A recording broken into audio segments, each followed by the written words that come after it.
Hello, welcome to my YouTube channel. എല്ലാവർക്കും എൻ്റെ പുതിയ വീഡിയോയിലേക്ക് സ്വാഗതം. അപ്പോൾ ഇന്ന് വൈകുന്നേരം മുതൽക്ക് നൈറ്റ് വരേക്കുള്ള കുറച്ച് കാര്യങ്ങളാണ് കേട്ടോ ഇന്നത്തെ വീഡിയോയിലുള്ളത്. അപ്പോൾ ആദ്യമായിട്ടാണ് വീഡിയോ കാണുന്നതെങ്കിൽ വീഡിയോ ഒന്ന് സബ്സ്ക്രൈബ് ചെയ്തും ലൈക്ക് ചെയ്തിട്ടൊക്കെ ഒന്ന് സപ്പോർട്ട് ചെയ്യണം കേട്ടോ. അപ്പോൾ ഇപ്പോൾ സമയം ഒരു 6:30 മണിയായിട്ടുണ്ട് കേട്ടോ. അപ്പോൾ വിളക്കും കാര്യങ്ങളൊക്കെ വെക്കൽ കഴിഞ്ഞു. നാമം ചെല്ലലൊക്കെ മോളവിടെ കുറച്ച് നേരം ഇരുന്ന് നാമമൊക്കെ ചെല്ലി. ഇനി അടുത്തത് നമുക്ക് പഠിക്കാനുള്ള സമയമാണ് കേട്ടോ. പഠിപ്പിക്കാനുള്ള ഒരു സമയമാണ്. കാരണം അടുത്ത ആഴ്ചയിൽ മോളുടെ എക്സാം സ്റ്റാർട്ട് ചെയ്യാൻ പോവുകയാണ്. അപ്പോൾ ഒപ്പം ഇരുന്നാൽ മാത്രമാണ് കുറച്ച് നേരം ഇരുന്ന് പഠിക്കുള്ളൂ. അല്ലെങ്കിൽ പഠിച്ചോളും, അന്നത്തെ കാര്യങ്ങൾ സ്കൂളിൽ പറയുമ്പോൾ പഠിച്ച് പൊക്കോളും. പക്ഷേ കുറേ സമയമെടുക്കും. അപ്പോൾ ഇത് ഒപ്പം ഇരുന്നാലാണ് ഒന്ന് വേഗത്തിൽ കാര്യങ്ങളൊക്കെ ചെയ്യുള്ളൂ. അപ്പം ഇന്ന് അധികം പഠിപ്പിക്കുന്നില്ല. ഇതുവരെയ്ക്കും പഠിച്ച കാര്യങ്ങളൊക്കെ ഒന്ന് ക്വസ്റ്റ്യൻസൊക്കെ ഒന്ന് ചോദിക്കണം എന്ന് പറഞ്ഞിട്ട് വന്നിട്ടുണ്ട്. അപ്പോൾ അതൊക്കെ ഒന്ന് ചോദിച്ച് വെക്കാമെന്ന് വിചാരിച്ചു. അപ്പോൾ ചോദിക്കുമ്പോഴൊക്കെ കറക്റ്റായിട്ട് പറയൂ കേട്ടോ. പക്ഷേ എഴുതുമ്പോൾ ആ പറയുന്ന അത്രയ്ക്കും കറക്റ്റായിട്ട് എഴുതുമ്പോൾ അതേപോലെ അങ്ങ് വരുന്നില്ല. അതാണൊരു പ്രശ്നം. ഇപ്പോൾ തൊട്ടിട്ട് ഇനിയിപ്പോൾ 5th മുതൽക്ക് അതിൻ്റെ ഒരു മെത്തേഡ് മാറുകയല്ലേ. അപ്പോൾ അതിൻ്റെ ഒരു പ്രശ്നങ്ങളുണ്ട്. ഇതുവരെയ്ക്കും ബൈ ഹാർട്ട് ചെയ്താൽ മതി. ഇനിയിപ്പോൾ സ്വയമായിട്ട് കുറേയൊക്കെ ഉണ്ടാക്കിയിട്ടൊക്കെ എഴുതുന്ന ആ ഒരു തരത്തിലേക്ക് മാറുകയാണ്. അപ്പോൾ അതിൻ്റേതായിട്ടുള്ള കുറച്ച് ബുദ്ധിമുട്ടും കാര്യങ്ങളൊക്കെ ഉണ്ട്. കാണാപ്പാടാകുമ്പോൾ അങ്ങനെ അങ്ങോട്ട് പഠിച്ചിട്ട് അതേപോലെ പോയി എഴുതിക്കോളും, അത് കുഴപ്പമില്ല. പക്ഷെ സ്വന്തമായിട്ട് ഉണ്ടാക്കാനും അങ്ങനെ എഴുതാനൊന്നുള്ളൊരു ഇതായിട്ടില്ല. അതിൻ്റെ ചെറിയൊരു പ്രശ്നങ്ങളും ബുദ്ധിമുട്ടൊക്കെ ഉണ്ട്. അപ്പോൾ അങ്ങനെ അവളുടെ പഠിപ്പിക്കലും കാര്യങ്ങളൊക്കെ കഴിഞ്ഞു. ഇനി അവൾക്ക് ചെറിയൊരു വർക്ക് ചെയ്യാനായിട്ടുണ്ട് കേട്ടോ. അപ്പോൾ അത് അവിടെ ഇരുന്നിട്ട് ചെയ്യട്ടെ. അപ്പോഴേക്കും ഞാൻ അവൾക്കുള്ള ചോറ് റെഡിയാക്കാനായിട്ട് പോവുകയാണേ. അപ്പോൾ ഇതാട്ടോ, ഞാനവിടെ ഇരുന്ന് എഴുതിക്കോളാൻ പറഞ്ഞിട്ട് ഇപ്പം ഇങ്ങോട്ട് പോകുന്നതേ ഉള്ളൂ കേട്ടോ. അപ്പോഴേക്കും കണ്ടോ പിന്നാലെ പോകുന്നു. ഇതാണ് ഒരു പ്രശ്നം. ചെയ്യുകയൊക്കെ ചെയ്തോളും, പക്ഷേ ഒരാൾ അവിടെ തന്നെ ഒപ്പം ഇരിക്കണം. അല്ലെങ്കിൽ ഒരു കാര്യം ചെയ്യണതിന് അരമണിക്കൂറാണെങ്കിൽ അത് 1 മണിക്കൂർ സമയമെടുക്കും. അപ്പോഴേക്കും വെള്ളം ദാഹമായി, വെള്ളം കുടിയായി, ടോയ്ലറ്റ് പോക്കായി, ഇങ്ങനെ. ഇനിയിപ്പോൾ ഭക്ഷണം കഴിച്ചിട്ട് ബാക്കി ചെയ്യട്ടെ, അല്ലെങ്കിൽ ഇനിയിപ്പോൾ ഒരുപാട് ലേറ്റാവും. അപ്പോൾ അതാട്ടോ മീൻ മുളകിട്ടതാണ് കറി. മീൻ മുളകിട്ടത് നല്ല ഒരു കറി അധികം കൂട്ടില്ല. ഞാൻ പിന്നെ കുറച്ച് ഒഴിച്ചു കൊടുക്കുന്നതാണ് അറിയാണ്ട്. അപ്പോൾ അതവിടെ ഭക്ഷണം കഴിച്ചുകൊണ്ടിരിക്കുന്നുണ്ട് കേട്ടോ. അത് TV കണ്ടിട്ട് ടേബിൾ അവിടെ ഉണ്ട്. ആ ടേബിളിൽ ആരും അധികം ഇരുന്ന് കഴിക്കാറില്ല. എല്ലാവരും പ്ലേറ്റും കൊണ്ട് TVയുടെ മുന്നിൽ ഇരുന്നിട്ടാണ് കഴിക്കുക. ഇപ്പോൾ ഇവരുടെയൊക്കെ കണ്ടിട്ട് എനിക്കും ആ ഒരു ശീലമായി. അപ്പോൾ അവർക്കൊക്കെ കൊടുത്തു കഴിഞ്ഞപ്പോഴാണ് കേട്ടോ ഒരു കാര്യം മനസ്സിലായത്. ചോറ് എനിക്കുള്ള ചോറില്ല. അപ്പോൾ അതെന്താ കാരണം വെച്ചാൽ എന്നും ദിവസവും ഇപ്പോൾ കുറച്ച് ദിവസമായിട്ട് കണ്ടിന്യൂസായി കുറച്ച് ചോറ് എന്നും ബാക്കിയാണ്. എന്നാൽ പിറ്റത്തെ ദിവസത്തേക്ക് എടുത്ത് വെക്കാനുള്ള ചോറ് ഇല്ല ഇനിയും. എന്നാൽ കുറച്ച് ചോറ് എന്നും ബാക്കിയാണ്. അപ്പോൾ എന്നും ഇതിങ്ങനെ കളയുമ്പോൾ എനിക്ക് ഭയങ്കര വിഷമം. അപ്പോൾ ഞാൻ ഇന്ന് എന്ത് ചെയ്തു, കുറച്ച് കമ്മിയാക്കിയിട്ടാണ് അരിയിട്ടുള്ളൂ. അപ്പോൾ നോക്കുമ്പോൾ ഇന്നിപ്പോൾ തികഞ്ഞില്ല. അപ്പോഴേക്ക് മീനും വന്നു.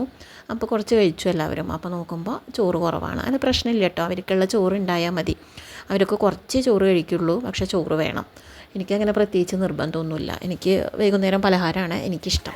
അപ്പോൾ ഞാൻ എന്തായാലും എനിക്കൊരാൾക്കല്ലേ വേണ്ടൂ. അപ്പോൾ ഞാൻ കുറച്ച് ഉപ്പുമാവ് ഉണ്ടാക്കാമെന്ന് വിചാരിച്ചു. അങ്ങനെ ഇന്നിപ്പോൾ രാത്രി ഉപ്പുമാവ് കഴിക്കാമെന്ന് വിചാരിച്ചു. ഇവിടെ സ്ഥിരമുള്ള പരിപാടിയാണ് കേട്ടോ. എന്നും അതെ, എപ്പോഴും ബാക്കിയാവും. അത് കുറേ ബാക്കിയാവും. അപ്പോൾ വിചാരിക്കും ഇനിയിപ്പോൾ ഇന്ന് ഇത്രയും വേണ്ടാന്ന് വിചാരിച്ച ഒരു ദിവസം കുറവാക്കിയിട്ട അപ്പോൾ അന്ന് തികയില്ല. അതല്ല ഇനിയിപ്പോൾ നാളെ ഇത്തിരി കൂടുതലിട്ട് കഴിഞ്ഞിട്ടുണ്ടെന്ന് വെച്ചാൽ കൂടുതലല്ല, കറക്റ്റായിട്ട് വെക്കുന്നതിന് വെക്കാറുള്ളൂ. അത് ഇട്ട് കഴിഞ്ഞാൽ പിറ്റത്തെ ദിവസം അപ്പോൾ അത് കുറേ ബാക്കിയാവും ചെയ്യും. ഇത് സ്ഥിരം ഉള്ളൊരു പരിപാടിയാണിത്. അങ്ങനെ കേട്ടോ എൻ്റെ ഉപ്മാവൊക്കെ ഉണ്ടാക്കൽ കഴിഞ്ഞു. അത് 10 മിനിറ്റല്ലേ വേണ്ടുള്ളൂ. പെട്ടെന്ന് ഉപ്മാവ് ഉണ്ടാക്കൽ കഴിഞ്ഞു. ഞാൻ കഴിച്ചു, മോളും അവിടെ കഴിച്ചുകൊണ്ടിരിക്കുകയാണ് കേട്ടോ. ഇപ്പം അതിൻ്റെ ഇടയ്ക്ക് അവൾ നേരത്തെ വന്നിട്ടൊരു മാങ്ങ വേണം ചെത്തി തരണം എന്ന് പറഞ്ഞിട്ടുണ്ടായിരുന്നു. അപ്പോൾ ഞാൻ ചോറ് കഴിച്ചിട്ട് കൊടുക്കാമെന്ന് വിചാരിച്ച് അതവിടെ മാറ്റി വെച്ചിട്ടുണ്ട്. കാരണം അത് കൊടുത്താൽ പിന്നെ ചോറ് കഴിക്കണ പരിപാടിയില്ല, ചോറ് അവിടെ മാറ്റി വയ്ക്കും. അപ്പോൾ അതുകൊണ്ട് ഇത് കഴിക്കൽ കഴിഞ്ഞിട്ട് മാങ്ങ കൊടുക്കാമെന്ന് വിചാരിച്ച് അത് ചെത്തി കൊടുത്തിട്ടില്ല. അപ്പോൾ മാങ്ങ ഒന്ന് കട്ട് ചെയ്തിട്ട് അവൾക്ക് കൊടുക്കുന്നുണ്ട്. ഇത് കഴിഞ്ഞിട്ട് വേണം എനിക്ക്, കുറേ പാത്രങ്ങളുണ്ട്, അതൊക്കെ ഒന്ന് കഴുകാനായിട്ട് കുറേ പണികൾ ഇനി കിടക്കുന്നുണ്ട്. ഇനിയിപ്പോൾ അടുത്തത് ഒട്ടും എനിക്കിഷ്ടമില്ലാത്തൊരു പരിപാടിയാണ് കേട്ടോ, പാത്രം കഴുകുക എന്നുള്ളത്. പക്ഷെ അത് കഴുകാതിരിക്കാൻ പറ്റില്ലല്ലോ, കഴുകിയല്ലേ പറ്റുള്ളൂ. അപ്പോൾ അങ്ങനെ എല്ലാ പാത്രങ്ങളും ഞാനവിടെ കൊണ്ടിട്ടിട്ടുണ്ട്. കാരണം ഫുഡെല്ലാം കഴിഞ്ഞതിന് ശേഷം എല്ലാ പാത്രങ്ങളും എടുത്തിട്ട് കഴുകി എല്ലാം വൃത്തിയാക്കി വെച്ചാൽ മാത്രമേ എനിക്കൊരു സമാധാനമുള്ളൂ. അതേപോലെ തന്നെ കഴിച്ച് കഴിഞ്ഞിട്ടുള്ള ആ വേസ്റ്റും എല്ലാം കളഞ്ഞ് എല്ലാ പാത്രങ്ങളും കഴുകി ഒരൊറ്റ പാത്രം പോലെ എനിക്ക് രാവിലെ എണീച്ച് വരുമ്പോൾ അതൊരു ഇതായിട്ട് കിടക്കണത് എനിക്ക് ഒട്ടും ഇഷ്ടമില്ലാത്തൊരു കാര്യമാണ്. ഇവിടുന്ന് എനിക്ക് കുറേ വഴക്ക് കേൾക്കുന്നതും അതിനാണ് കേട്ടോ. എന്തൊരു ചെറിയൊരു വേസ്റ്റ് ഉണ്ടെങ്കിലും അത് കിടക്കാറാകുമ്പോൾ ഒരു 9:10 മണിയായില്ല, അത് കളഞ്ഞ് അതും കൂടെ കഴുകി വെച്ചിട്ട് മാത്രമേ ഞാൻ കിടക്കുള്ളൂ. അപ്പോൾ എന്നും എനിക്കൊരു വഴക്ക് കേൾക്കുന്നൊരു കാര്യമാണ്. അതിപ്പോൾ എന്താ അതെനിക്ക് എത്ര വൈകിയാലും അതൊരു നിർബന്ധമുള്ള കാര്യമാണ്. അതേപോലെ തന്നെ കഴിച്ച് വരുമ്പോൾ ഞാൻ കുട്ടികളോടും പറയും കേട്ടോ, കഴിച്ച് കഴിഞ്ഞാൽ വേസ്റ്റൊക്കെ അപ്പം തന്നെ അവിടെ കൂട്ടി വെക്കാണ്ട് നമ്മുടെ അതിൽ വേസ്റ്റ് ഉണ്ടെന്നുണ്ടെങ്കിൽ അതൊന്ന് പുറത്ത് കഴുകി കളഞ്ഞിട്ട് അതൊന്ന് ജസ്റ്റ് ഒന്ന് ഉള്ളെങ്കിലും ഒന്ന് കഴുകി വെക്കുക. അപ്പോൾ ചെറിയ ആളുടെ മാത്രം ഞാൻ കഴുകി വെക്കും, മൂത്ത ആളോട് ഞാൻ പറയും, എല്ലാവരോടും പറയും ആ വേസ്റ്റ് ഒന്ന് കളഞ്ഞിട്ട് ജസ്റ്റ് ഒന്ന് ഉള്ളെങ്കിലും ഒന്ന് കഴുകി വെക്കുക. കാരണം ബാക്കി പിന്നെ നമ്മൾ വൃത്തിക്ക് നല്ല സോപ്പൊക്കെ ഇട്ട് നന്നായിട്ട് കഴുകിക്കോളും. പക്ഷെ അത് അങ്ങനെയും വെക്കുമ്പോൾ ഒരു എച്ചിലായിട്ട് വെക്കുമ്പോൾ അതൊരു നല്ല കാര്യമല്ല. അതാരാണെങ്കിലും അത് ചെയ്യുന്നത് അത്ര നല്ലൊരു കാര്യമല്ല. അപ്പോൾ ഞാനിവിടെ അവരോട് പറയും അങ്ങനെ ചെയ്യരുത് എന്നുള്ളത് ആരായാലും. അപ്പോൾ അതൊക്കെ കഴുകി കഴിഞ്ഞതിന് ശേഷം പിന്നെ അതിൻ്റെ വെള്ളമൊക്കെ പോകാനുള്ള പാത്രങ്ങൾ ഒരു ഭാഗത്ത്, അതെല്ലാം ഒരു ഭാഗത്ത് അടുക്കി പെറുക്കി എല്ലാം അതിൻ്റേതായിട്ടുള്ള പൊസിഷനിൽ എടുത്ത് വെച്ചു. ഇനി അടുത്തൊരു കാര്യം എന്ന് പറയുന്നത് നമ്മളുടെ സ്ലാബും കാര്യങ്ങളൊക്കെ തുടച്ച് വൃത്തിയാക്കി ഇടലാണ് കേട്ടോ അടുത്ത കാര്യം. അവിടെ വെള്ളമൊക്കെ ആയിട്ടുണ്ടാവും, അതെല്ലാം മാറ്റി വെച്ച് നമ്മളതൊന്ന് അടക്കി പെറുക്കി ഒന്നെല്ലാം ഒന്ന് ക്ലീനാക്കി തുടച്ച് ഗ്യാസിൻ്റെ സ്റ്റവും എല്ലാം ഒന്ന് വൃത്തിയായി തുടച്ച് വെക്കുക എന്നുള്ളത്. കാരണം ഇതിങ്ങനെ ചെയ്ത് വെക്കുമ്പോൾ ഇപ്പോഴല്ല, രാവിലെ എണീച്ച് വരുമ്പോഴാണ് ഇപ്പോൾ ഇത്തിരി ബുദ്ധിമുട്ടുണ്ടെങ്കിലും രാവിലെ എണീച്ച് വരുന്ന സമയത്ത് അത് നമുക്ക് വളരെ ഒരു പോസിറ്റീവായിട്ടുള്ളൊരു സന്തോഷം വൈബ് തരുന്നതും അതേപോലെ തന്നെ സന്തോഷമുള്ള ഒരു കാര്യമാണ് കേട്ടോ. എല്ലാം ക്ലീനായിട്ട് കിടക്കുമ്പോൾ നമുക്ക് അന്നത്തെ ദിവസം തന്നെ വളരെ നല്ല രീതിയിൽ തുടങ്ങാനായിട്ട് പറ്റും. അപ്പോൾ എൻ്റെ എല്ലാം തുടയ്ക്കലും എല്ലാ ഒരുവിധം പരിപാടിയും കഴിഞ്ഞു കേട്ടോ. അങ്ങനെ ടവലും കൂടി കഴുകിയിട്ട് കഴിഞ്ഞാൽ എൻ്റെ എല്ലാം ഒരുവിധം എല്ലാം ക്ലീനാക്കലും കഴിഞ്ഞു. അപ്പോൾ ഇനി നമുക്ക് സമാധാനത്തോടെ പോയി കിടക്കാനും പറ്റും. അതേപോലെ തന്നെ രാവിലെ എണീച്ചിട്ട് ഇതെല്ലാം അങ്ങനെ ക്ലീനായി കിടക്കുമ്പോൾ ഇനി നേരെ കുക്കിങ്ങിന് മാത്രം അങ്ങോട്ട് കയറി ചെന്നാൽ മതി. അപ്പം തന്നെ നമുക്ക് വളരെ ഒരു സന്തോഷമായിട്ടുള്ളൊരു കാര്യമാണ്. അങ്ങനെ നമ്മുടെ എല്ലാ പണികളും കഴിഞ്ഞു കേട്ടോ.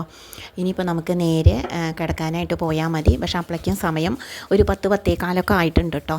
ഇനിയിപ്പോൾ എല്ലാം വാതിലൊക്കെ അടച്ച് കിടക്കുമ്പോഴേക്കും ഒരു 10-10:30 എന്തായാലും ആവും. എന്നാൽ നമ്മുടെ കിച്ചൺ ഉള്ളത് ചെറുതോ വലുതോ എന്നൊന്നും ഇല്ല കേട്ടോ.